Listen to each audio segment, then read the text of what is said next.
Welcome to Band Talk with Charlie Menghini and Friends. The only podcast where it's okay to talk in band.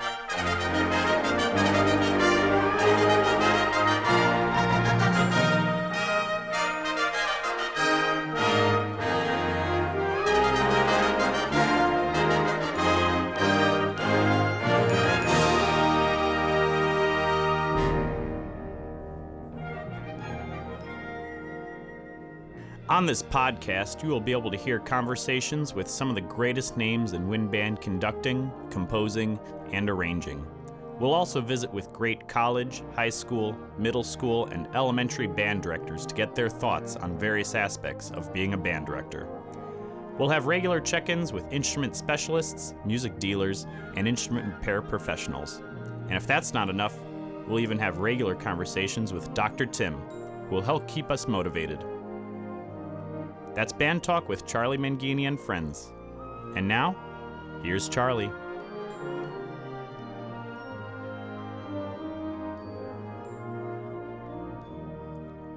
Welcome to our third installment of Band Talk with Charlie Menghini and Friends. Thank you so much for tuning in, joining this podcast once again. Really appreciate the wonderful outpouring of support that we received through our first two podcasts. It's been really heartwarming. I appreciate it very much. Hope that you'll continue to listen. Hope that you'll continue to help me spread the word about this little venture that we're doing.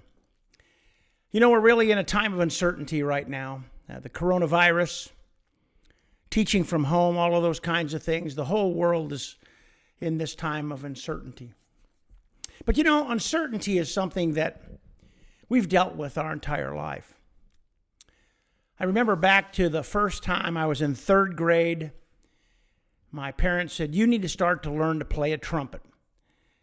You're going to play Uncle Joe's cornet." And they went to his house and they got this old Constellation cornet and they brought it home. And I looked at it and I'm like, now what do I do? And I have to believe that at that point in time, as much fun and as excited as I was, there had to be a level of uncertainty about, can I really do this? And I stuck with it, and I kind of followed instructions and did what I was supposed to do, and things worked out, and I made it through junior high school, went to high school band, and now we had to start marching in the high school band and playing, and you know, though I had a little confidence for it, there was still some uncertainty about whether or not I could do the job that was expected of me. And then I went to college. I graduated from high school, was going to college. Such a huge step. I wanted to be a band director. I knew I wanted to be a band director when I was in 7th grade. And I remember going to college and sitting in this meeting with other students that I really didn't know, all my fellow classmates, soon to become friends. And they went through this long, exhaustive list of every course that I was going to need to take over 4 years. And I have to tell you, there was more than one time that there was an element of doubt in my mind that I could really do this. I was uncertain. Man, that was a daunting list of things, classes, responsibilities, things I had to learn. Heck, I was a trumpet player from a small town in the Upper Peninsula of Michigan. That's all I wanted to do was play the trumpet and be a band director. I didn't know that you had to do music history and music theory and then take science classes and all that kind of stuff. I had no idea. And there was certainly a lot of uncertainty. And then I met a guy by the name of Dr. Tim, and he was my college band director for 2 years. And during my third year in college, he took a job at the University of Missouri. And I stayed back at Northern Michigan University for a semester. And after a short time, I realized, you know, it's just not the same. And I want to go and I want to study with Dr. Tim. I want to be where he is. And so I convinced my parents that I needed to make a transfer from Northern Michigan University to the University of Missouri in Columbia, Missouri. And that year they were going to a bowl game. They were going to the Sun Bowl in El Paso, Texas. And they asked me if I would want to go with the marching bands because not all the members could go and they were going to work me in. And it was going to be my first experience in marching in a big-time college marching band. The downside was they were leaving the day after Christmas, which meant that I had to pack up my little car, and I had to drive from Iron Mountain, Michigan to Columbia, Missouri, and I had to leave on Christmas Eve day.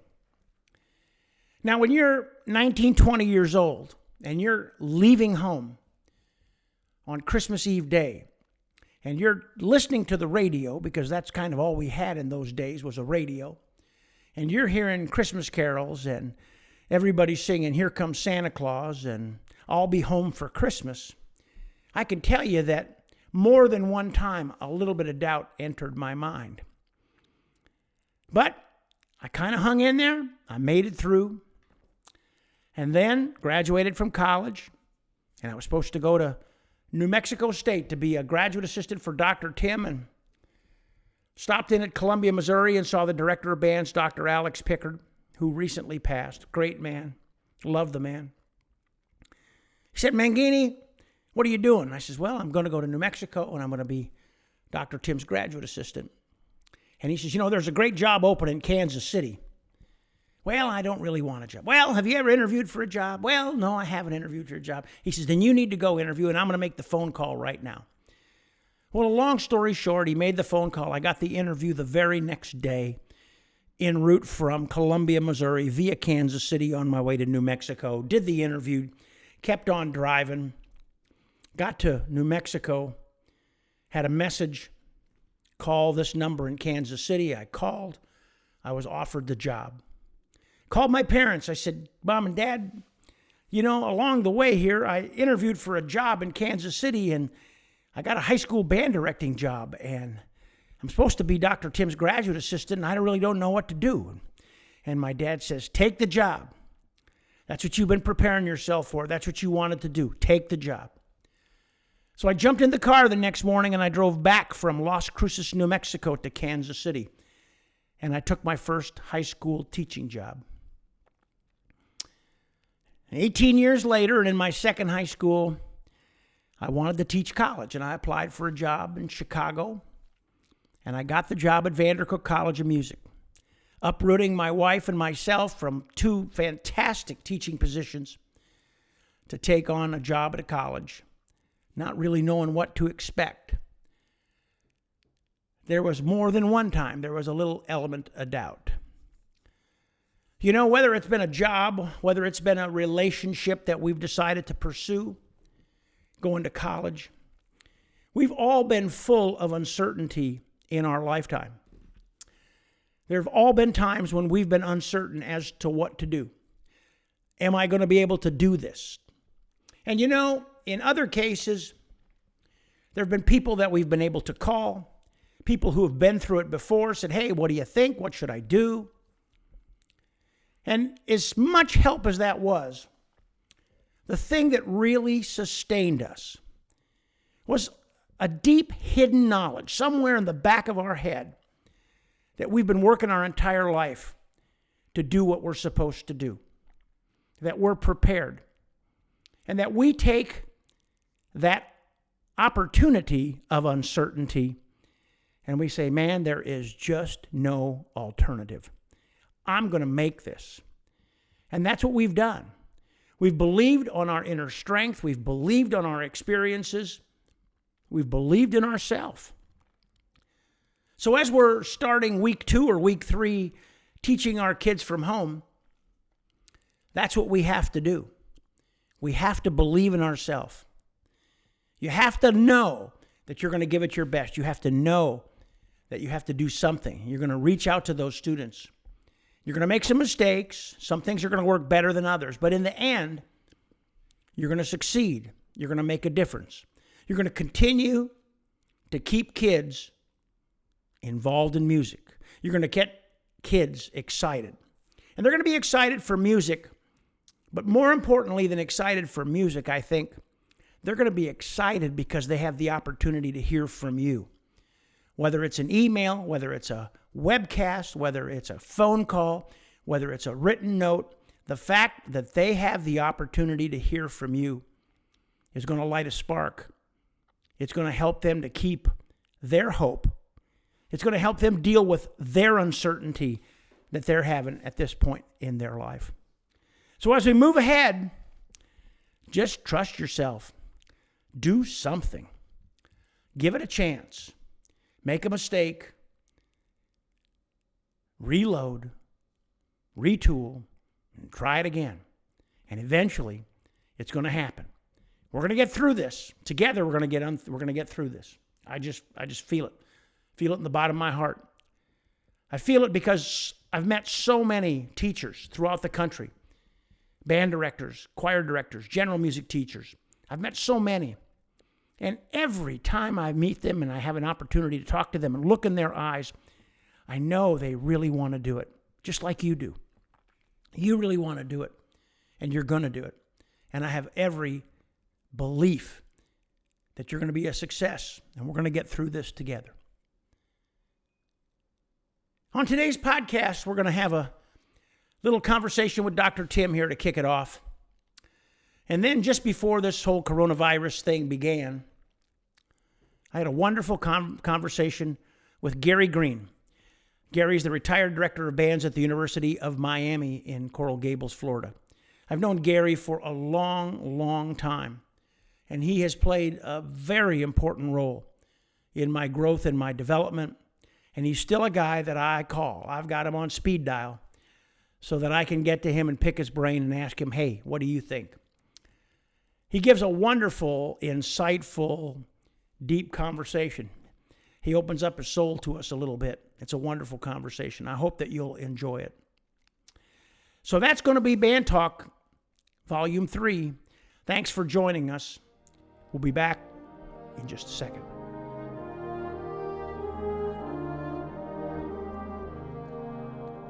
If you have a question or comment that you'd like to submit to Band Talk with Charlie Menghini and Friends, send an email to bandtalkcharlie@gmail.com or visit Facebook and the Band Talk with Charlie Menghini and Friends Facebook page, and you can submit it there.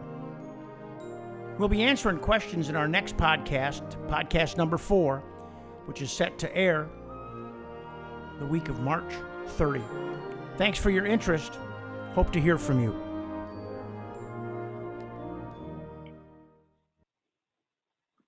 Well, it's time to check in with Dr. Tim.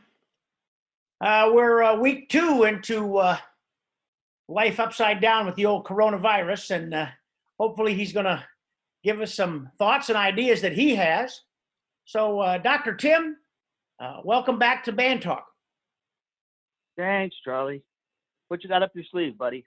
Well, I don't have very much. I've been kind of home, self-quarantined like the rest of the world, and life's a little bit different. But I think with all this, it's given us some opportunities to do some reflection and to do some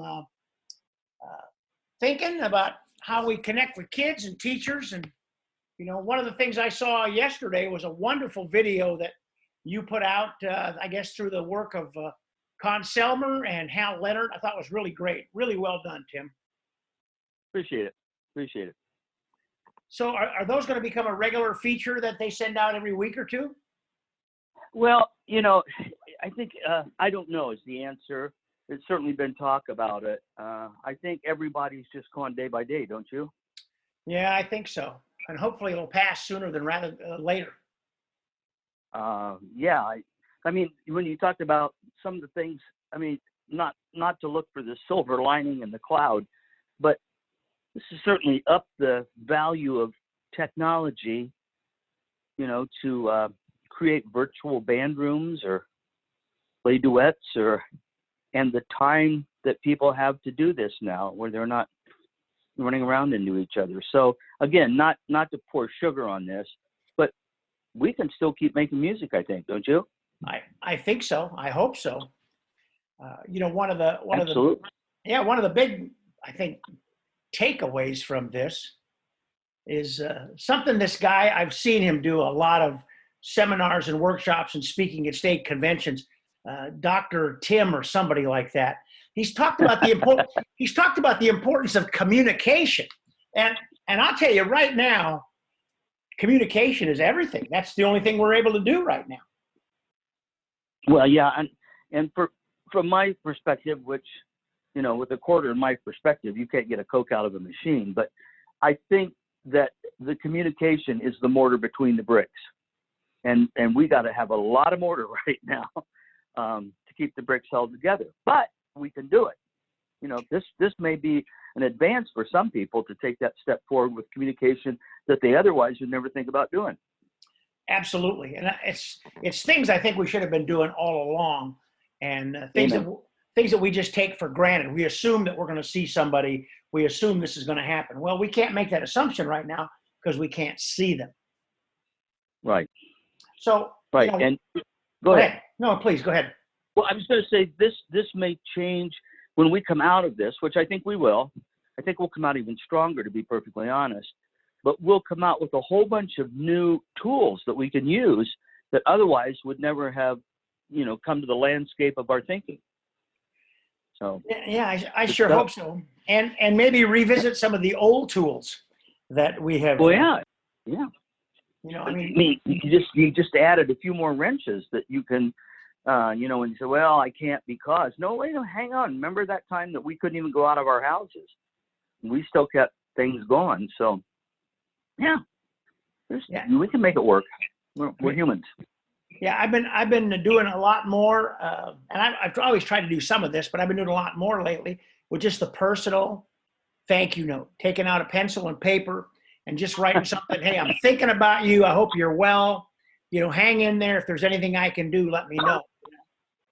Yeah. It's all communication. You got time for a quick story? I do. Okay. You know Chuck Surek, the gentleman who owns Sweetwater Sound. Oh, terrific. Yeah. Yeah, right. Just unbelievable guy. So when we did the little video thing, in the afternoon, I got an email from him. Boy, this is great. I'm going to take it home and show it to my daughter, blah, blah, blah.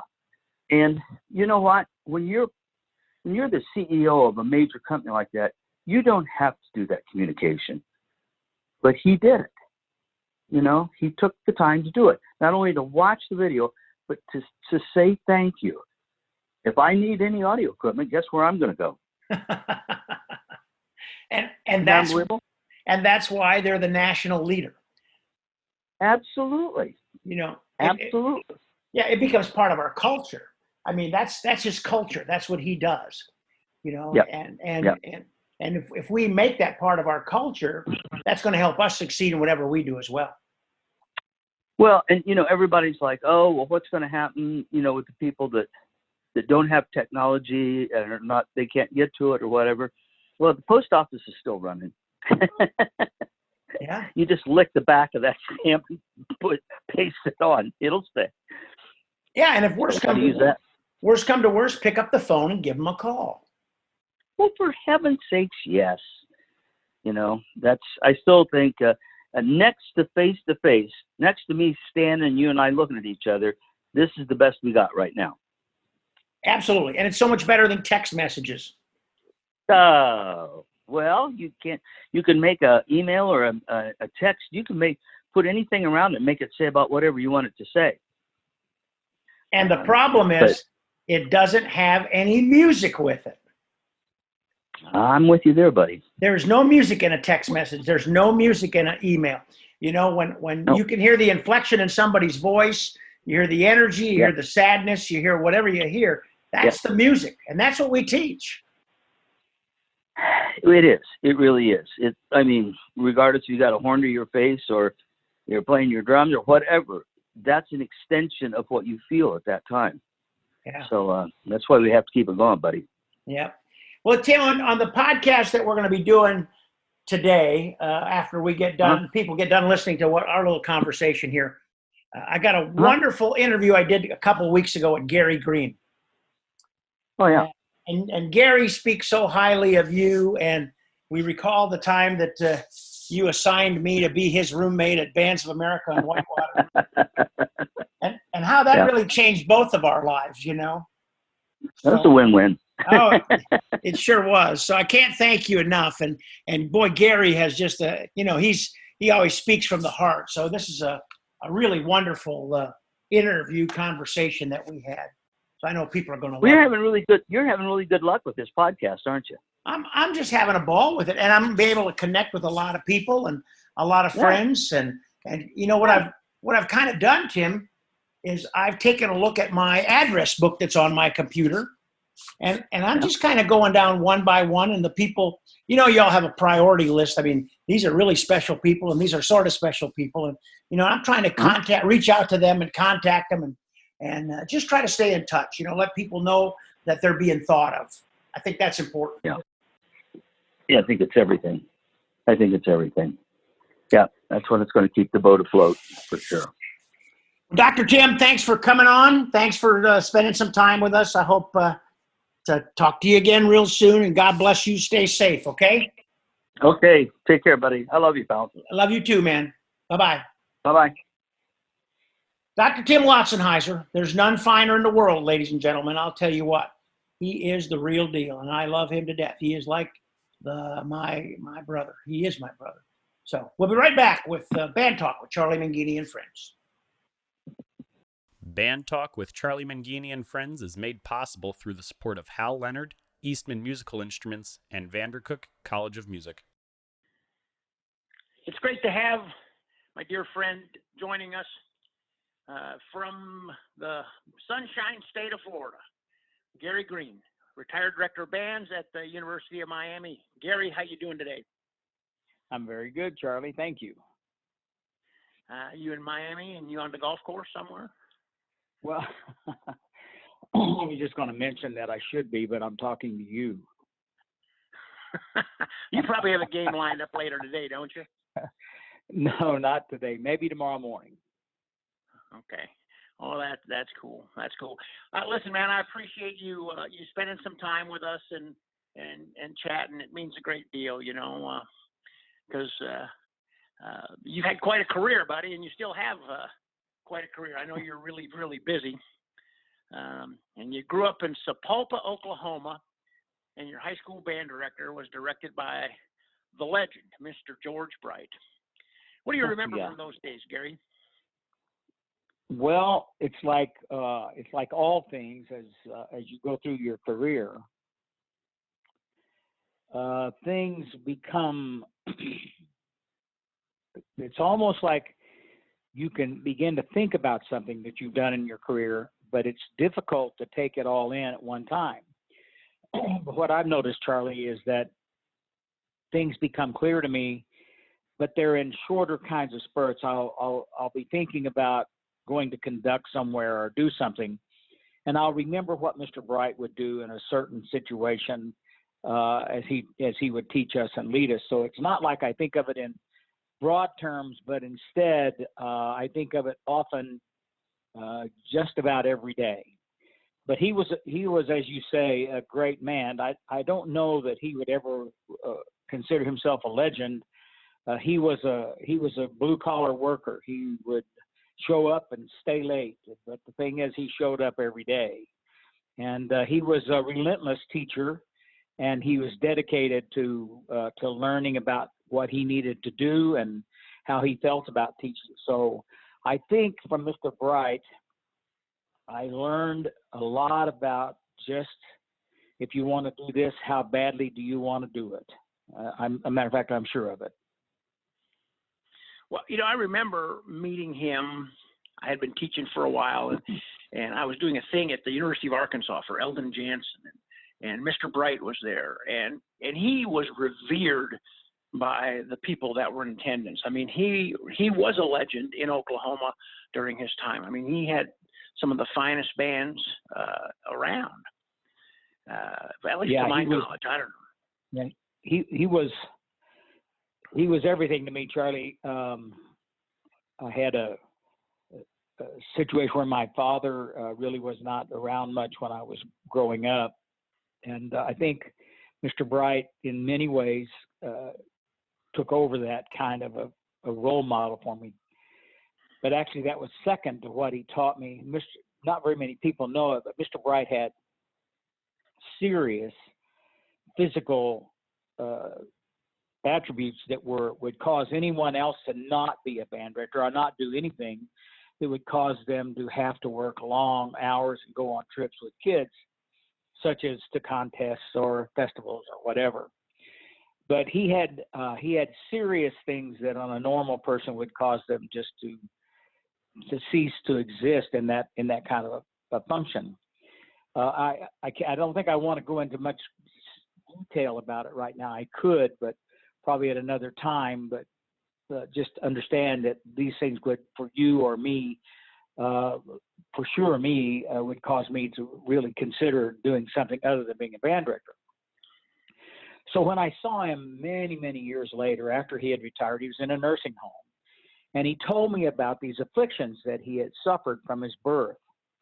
And of course, he had grown into a reverend, as you say, a reverend teacher, and was then retired, as I mentioned, and in the nursing home. And we were talking, and he told me about these things that had happened to him. And I looked at him and I said, how did you ever manage to go on those long trips with us and to take us to festivals and to Gunnison, Colorado, to the music camp that was there? And he would do these extraordinary things with us. And he said, Gary, I wanted to be a band director so bad I would do anything to make that happen. That's Mr. Bright in a nutshell. I mean, he just was relentless. He would not quit. That's wonderful. Wow, great memories you have. So, how did you get from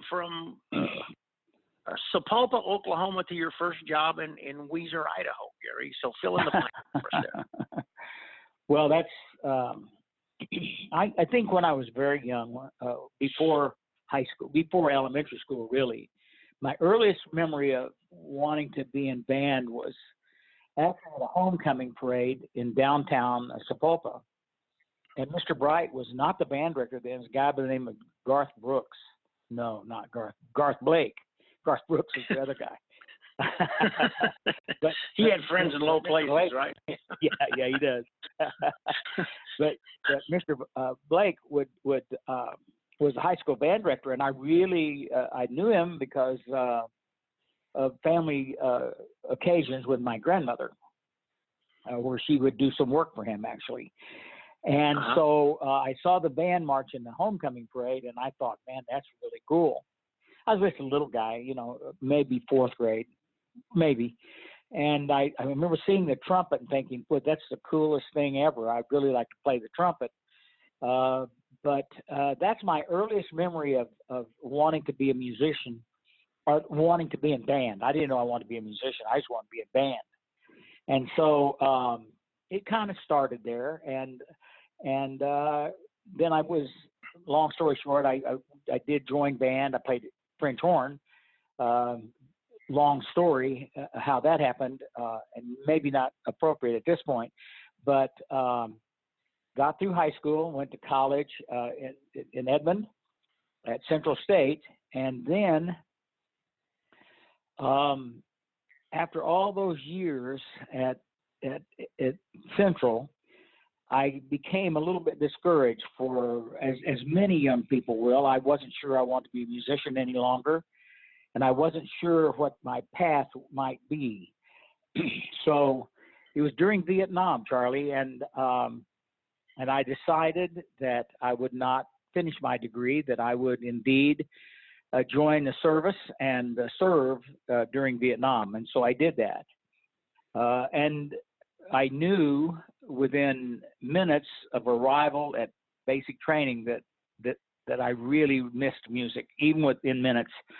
But I served for almost 4 years during Vietnam and learned a lot during that time. And I am convinced that in my life, that time of serving the country taught me so many things that Mr. Bright had started, but that I knew at that point that I could do pretty much anything I set my mind to do if it was a worthwhile task. And so I was discharged from the Air Force, stationed in Idaho, of all places. And that's where I met my wife, now of 53 years, in March, into this month. And decided that I wanted to, I had finished my degree. I was in the service, and I went to serve during the day on camp, and then I went, at night I served on camp, and during the day I went to school at Boise State University. And so I got my degree and began teaching. My first job was in Idaho. It was 1 through 6 vocal music. And I loved it. I mean, I had a great time. But I wasn't going to do ligature posy with 1 through 6 vocals. So I started looking for a job and found a job in Weezer. And it was the best job for me that could have ever happened. I look at my life now, and I was in exactly the right place when I needed to be there. Fate or luck, whatever you want to call it, but that's what it was.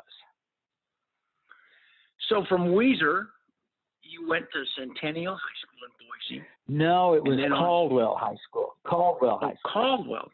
Yeah. I'm sorry. It was. That's okay. I went from Weezer to Caldwell, and from Caldwell, I went to Capitol High School, and then from Capitol, I went to University High School in Spokane, Washington.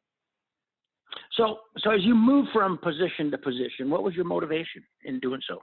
Oh, Charlie, when you're young and when you have a desire to do something or hear something or think about something, and you realize that that may not happen where you are, the tendency is to move forward or move on. And that's what I did. A lot of it was just, frankly,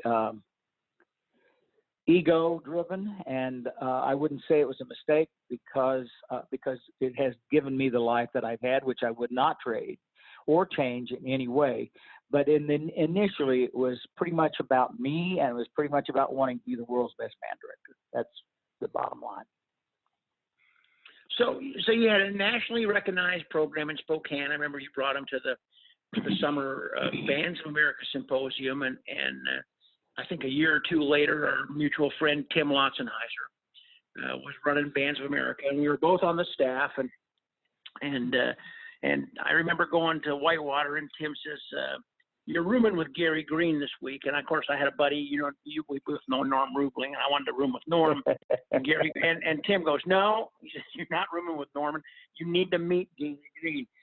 He said, "You need this," and he said, "Just trust me on this." So I remember that week getting into some of the deepest conversations about band and band directing ever. I mean, some of those things are etched deep in my mind and in my heart. So what do you remember about that week? Well, again, that points out that things happen in your life that I don't know that I could explain why they happen when they happen, but they just do. You can call them fate, call it destiny, you can call it whatever you want to call it. But for me, it's just plain luck. Whitewater that summer was a life changer for me, and opened my eyes to many things that I had thought about but had not talked about openly. Meeting. I had known Tim for a little while, but then this would be impossible for your listeners to understand what happened that summer, but it was far more than just going to do a camp. It was the gaining of lifelong friendships and the gaining of lifelong respect for people that you know and people that you don't know. And it further emphasized a path for me that I was to take from that summer onward. I remember if it was that summer or maybe it was the next summer that we were judging a contest for Al Castronovo at Chesterton High School.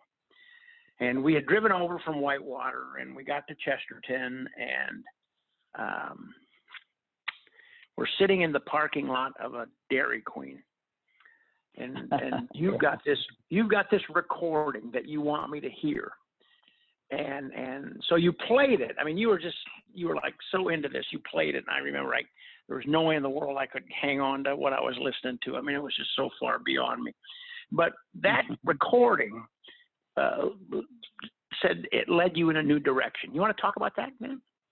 Well, what you, I think, know, because this was a pretty intense time in both of our lives. we were both at a point in our careers where we were deciding how we were going to exist in an endeavor to do the best for human beings that we possibly could, and we had both chosen the art of music to do that. And so that came to a point in that Dairy Queen meeting that you talk about very strongly. The recording you were talking about was a recording that I had been given by a guy by the name of Bill Hockeppel, who was the band director at Eastern Washington University in Cheney, just outside of Spokane. The recording was of John Painter's premiere of David Maslanka's Child's Garden of Dreams. And I was mesmerized by it. I was enchanted by it. I was longing, yearning to know what I was hearing, because I'd never heard anything like that. I certainly didn't know who David Maslanka was. But it was a quest from that point forward, Charlie, to learn as much as I could about who people are and why they are able to say things like David Maslanka was able to say. And my earliest recollection of that was Child's Garden Dreams, and I was struggling with it when you and I talked. You're right, I was totally engulfed in that, in what I was trying to understand. My high school band at the same time had, not long before that, just played the Ingolf Dahl Sinfonietta, which to me remains the most important piece written for band, in that it shows the ensemble with great clarity and great passion and great form. And I'd done my high school band, and I knew I was arriving at a point where I probably shouldn't be with high school kids. And then Child's Garden of Dreams came along, so my whole being was just kind of on fire. I just didn't know what to think. It was almost short-circuited because I was dumbfounded by what I was hearing and what I had done. And so it caused a whole nother chain reaction from that point forward. So that recording obviously spurred you to grow even more. And from Spokane, Washington, you head to Storrs, Connecticut, and the University of Connecticut. And you were there for how many years were you there, Gary? 10 years. And then from there you went on to the University of Miami. I did, yeah. And what was that? What was the motivation there? To leave Connecticut? Yes. Yeah, or outside of the weather, obviously. Well, no, I know what the motivation was to go to Connecticut, because you were obviously chasing that sound that was in your head that you knew your high school kids couldn't create. It's a little, well, I think that's the center of it. But the reality of it was that I was chasing something that I didn't know. I didn't have any idea what I was going there for. I had no idea. Here my wife and my two children moved 3,000 miles away to a place we've never even visited, much less lived. And I had no idea why. I just felt like there was something out there that I needed to go find out about.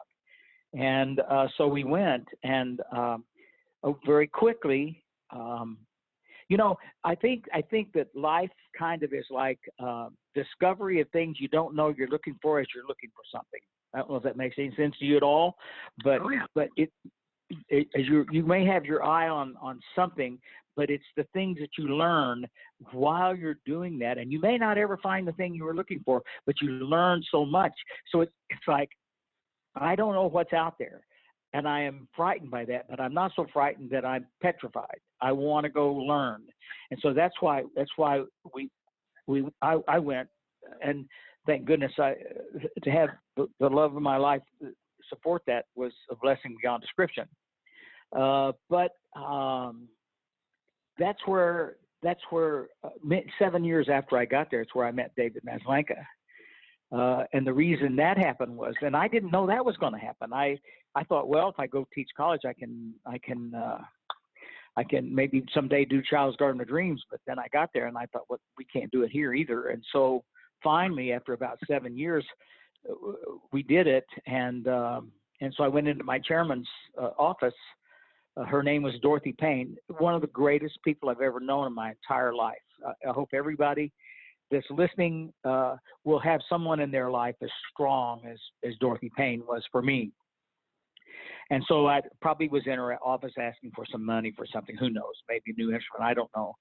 But as I was leaving her office, she said, what are you going to play in your next concert?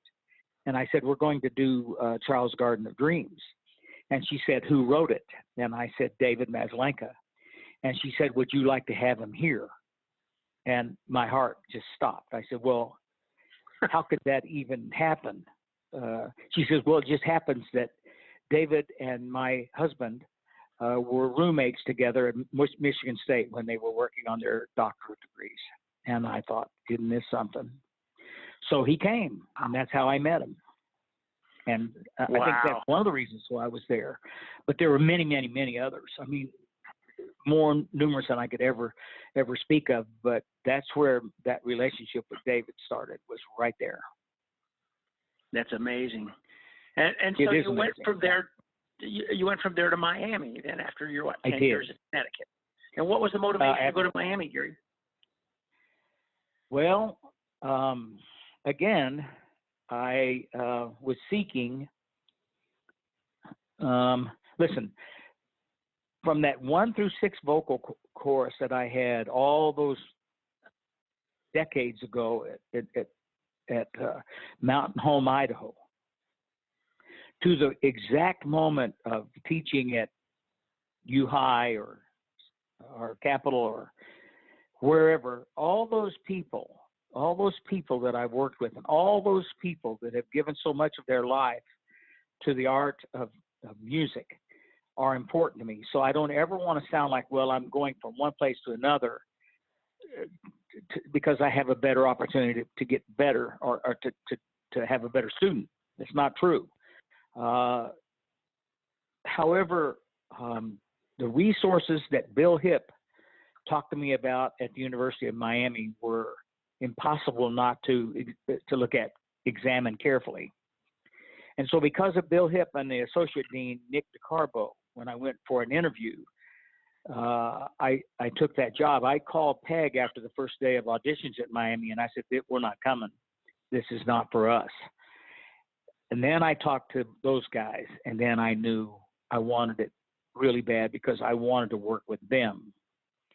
And you know, I think you probably know that the University of Miami for many, many, many years has had a great jazz program. I mean, one of the best in the world. And I just wanted to kind of be a part of that star. I want to be the star. I just want to be part of that heat. And so I talked to Whit Seidner, who was the director of the jazz band, and man, I loved him right away. And so I just wanted to be a part of that. So that's why I left. And while you were at Miami, you continued your quest to champion new music for the wind band. What was your motivation for doing that, for always seeking out new composers and expanding the repertoire? Well, if the repertoire that we perform with an ensemble is not somehow worthy of a student's learning it, then why does the ensemble exist? And so for me, the idea was to find as many people as I could who would write for the ensemble, and try to do my best to make sure that the rep that we champion was really worth it for the people who were playing it and for the world to hear. And the University of Miami allowed me to do that. And my very first composition that I was able to, a composer that I was able to work with at the University of Miami was Michael Kograss. And from that came Urban Requiem. And I'll never forget the difficulty of trying to learn that music and working with Michael before and after he wrote that piece for us. Anytime you work with a person who is an artist, a true artist, a magic man like Michael Colgrass was, then you put yourself at, not in harm's way by any stretch of the imagination, but you put yourself in a position where, now what do I do? I mean, here's a guy that wrote this music and has created this beautiful, wonderful piece of art, and how can I ever hope to know how to put this thing together for him? Fortunately, he was a good guy. He helped me with it. So that was my very first one, but there were many, many, many more. So when you're working with these composers and they're bringing you their newest composition, I mean, I think you've kind of hinted to it, the fact that you feel very vulnerable. Oh yeah. Vulnerable to them and vulnerable to the music, and actually vulnerable in front of your students. And oh yeah. Any feelings on that? And how do your kids interpret that? How did your students interpret all that? I'm sure they were up for the challenge and they loved the opportunity, but any feelings that you got from that? Yeah, Charlie, there was never a day at Miami or Connecticut, or especially after I began working with live composers who I knew were important people.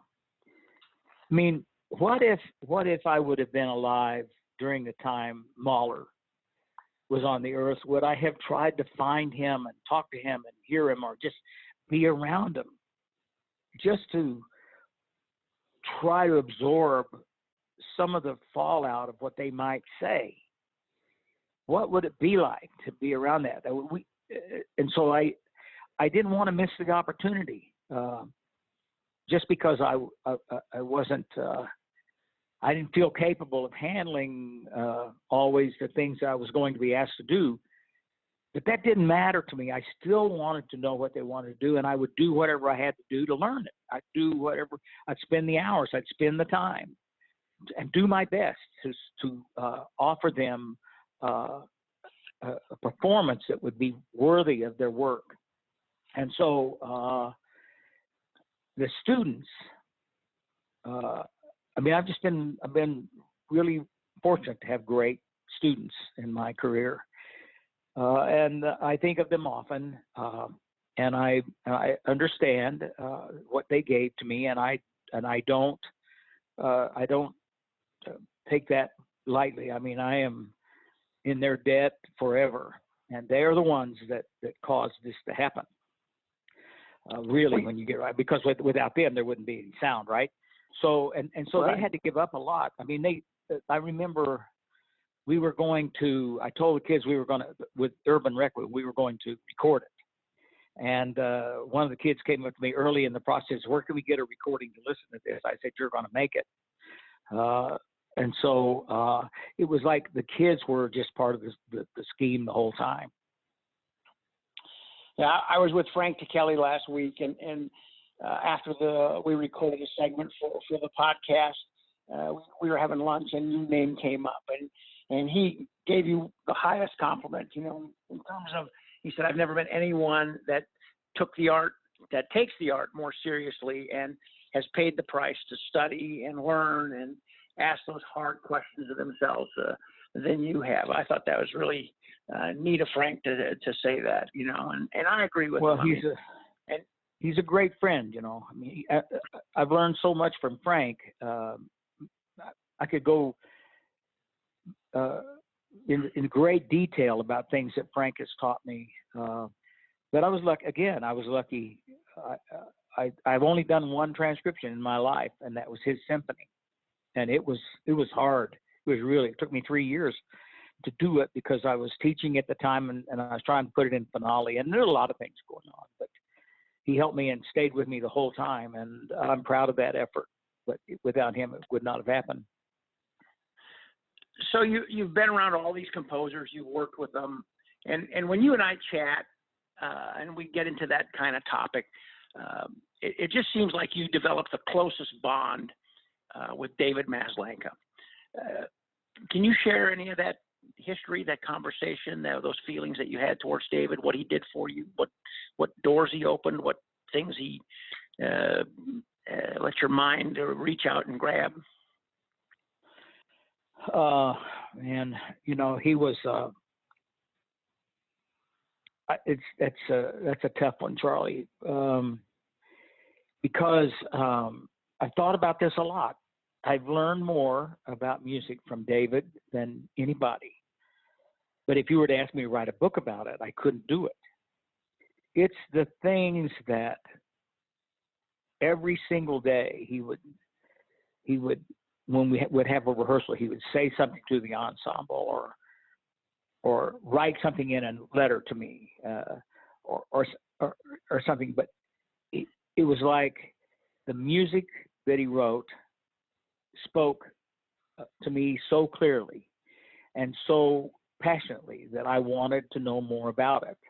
I have stacks and stacks of letters that he's written to me, and emails. Emails are different than letters. But while David was, it's almost impossible for me to say he always would challenge the musicality of the presentation. In other words, what did the notes mean? And the notes always meant something. And if you couldn't quite get it, he would talk to me about that over and over. We would talk about it. And sometimes the conversations were very difficult, but we'd always talk about it. And so for my relationship with him, it was about learning way, way, way beyond what was on the page. And that's, of course, what we aspire to. And sometimes we don't even know that we're doing that. It's just this quest to find the reason. Why are we doing this? And it's because there's something in there that's important in all of humanity.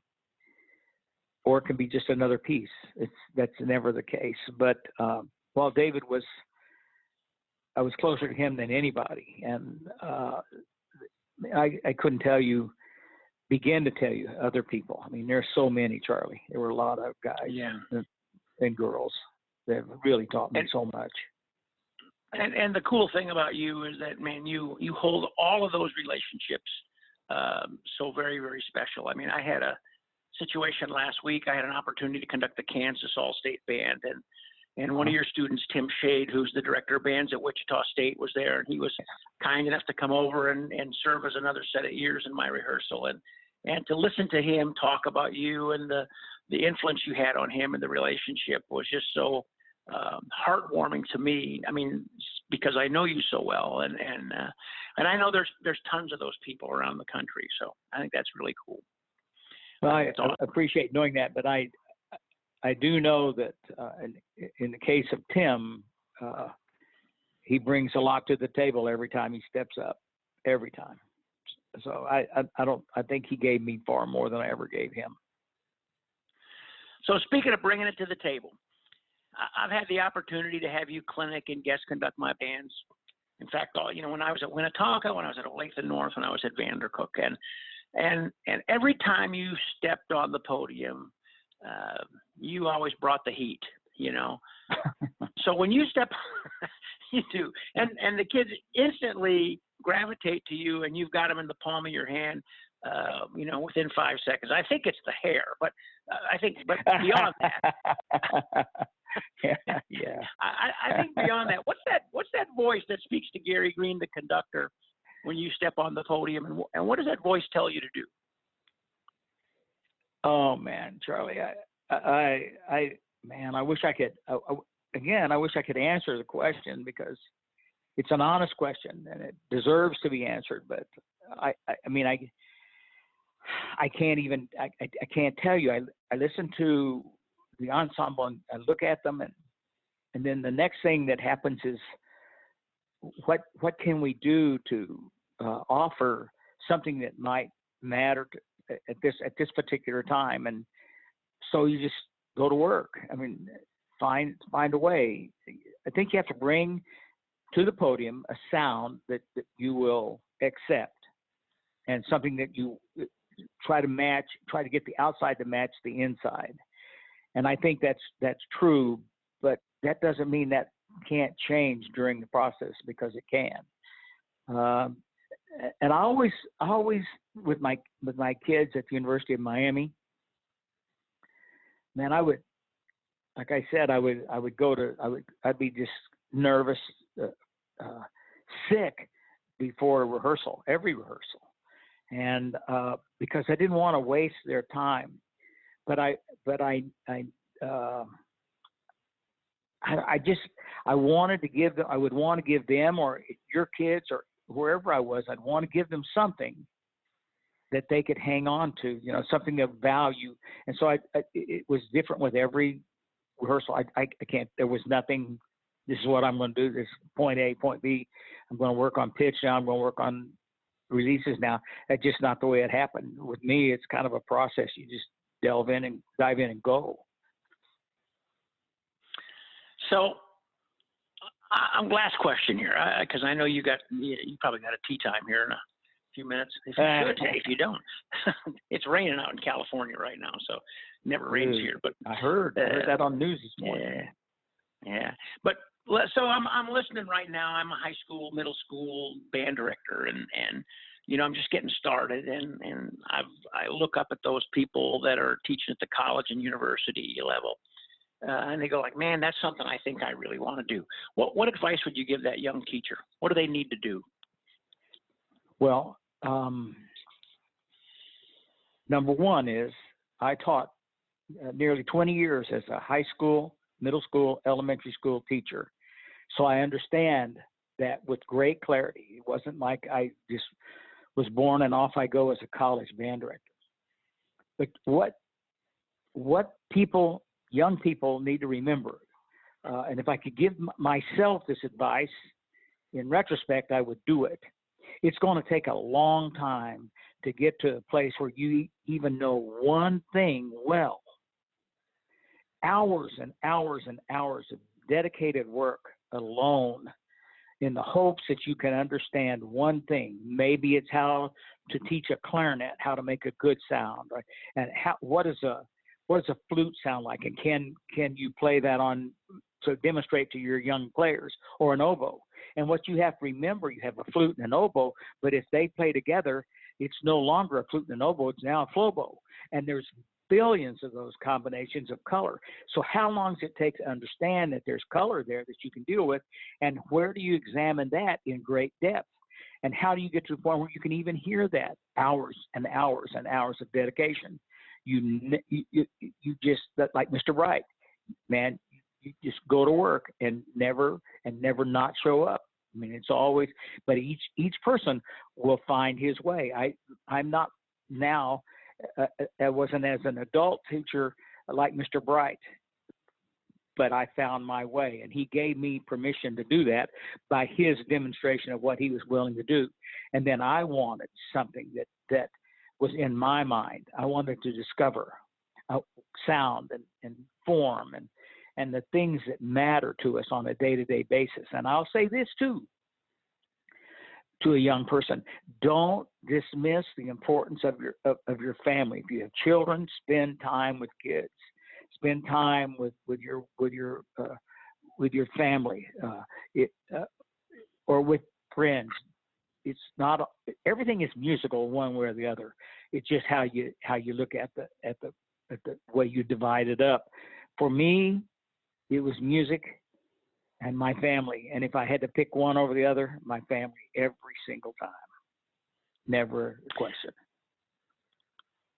Gary, you're a dear friend, man. I love chatting with you. I love being with you, and I know that your words are going to resonate well with the people listening. So, take care, my good friend, and God bless you. This was not easy, Charlie. I appreciate that.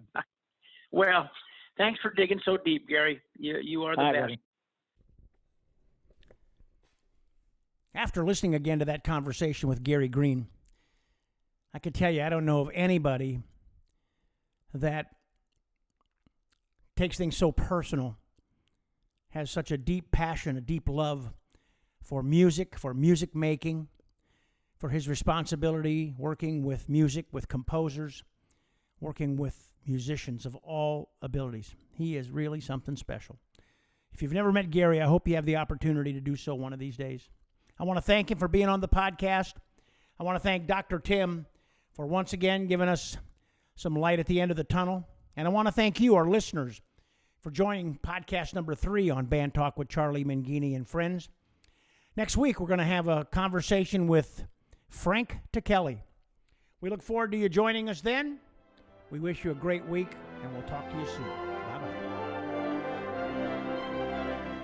Thanks for listening to Band Talk with Charlie Menghini and Friends. If you would like to send a question to Charlie or have a comment, please send an email to bandtalkcharlie@gmail.com. We hope you will let your colleagues, students, and friends know about Band Talk with Charlie Menghini and Friends. Thanks for joining us, and we look forward to being with you again soon.